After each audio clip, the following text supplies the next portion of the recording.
मुल्क शाम का बंदा आ गया हज़रत उमर को मिलने। उसने आते ही पूछा तुम्हारे बादशाह का महल कहाँ? उन्होंने कहा जी हमारे बादशाह का महल नहीं होता।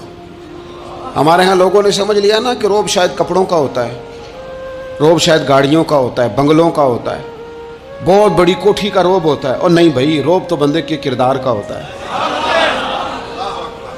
उसके अफकार का रोब होता है, रोब उसके ऊंचे ख्यालात का होता है। कहाँ है आपके बादशाह का महल? तो उन्होंने कहा महल शहल तो कोई नहीं, मस्जिद में होंगे अमीरुल मोमिनीन।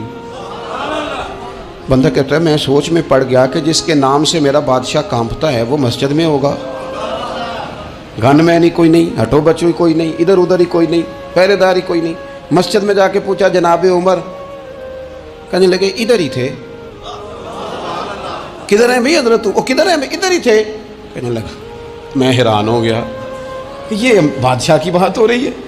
एक साहब कहने लगे वो खजूरों के बाग की तरफ जा रहे थे। कहते मैं खजूरों के बाग में गया तो एक बंदे से पूछा अमीरुल मोमिनीन? कहने लगा वो सामने की तरफ जा रहे थे, उधर गया। एक बंदे से पूछा कहाँ है वो शख्स, इसकी 24 लाख मुरब्बा मील पे हुकूमत है? कहाँ है वो शख्स जो मदीने में बैठ के नारा लगाता है तो कैसर और किसरा कांप जाते हैं?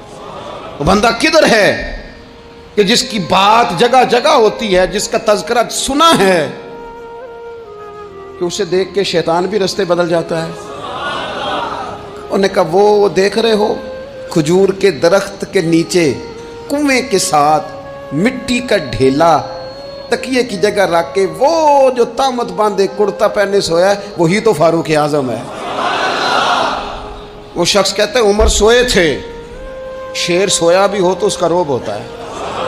शेर जो होता है, शेर कभी सो भी जाए ना तो लोग फिर भी खौफ खाते हैं और उसके जागने का खौफ खाते हैं कि ये कहीं जाग ना जाए। शेर जो हुआ, कहते हैं हजरत उमर सोए थे पर मैं करीब गया तो मेरे वजूद पे रोब तारी हो गया, रोब।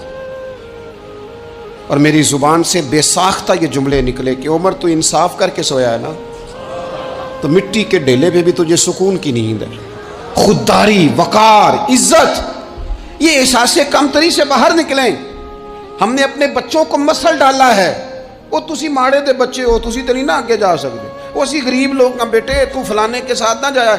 हमने अपने बच्चों की ख्वाहिशात तबाह कर दी, कमजोर करके रख दिया, इन्हें बार बार सिखाया हमने। खुददार था वो बाप जिसकी थोड़ी सी आमदन थी पर वो गर्मियों में अपने पुत्र से कहता था पुत्र बड़ोले में दाने डाल दिए हैं, तुम्हारी माँ ने मर्तबान में अचार डाल दिया है, लो अब सारी गर्मियाँ परवाह कोई नहीं। वो खुददार लोग थे। लेकिन आज ये दीन गालिब होने के लिए आया है, मुसलमान ने गालिब होना है। ये थोड़ा अपनी जात से उठकर जब सोचेगा ना, बड़ी बात करेगा, बड़ी बड़ी सोच पैदा करेगा, बड़ा इसका मिजाज होगा, खुला इसका दिल होगा, तो फिर ना ये जरा सर उठा के जिएगा।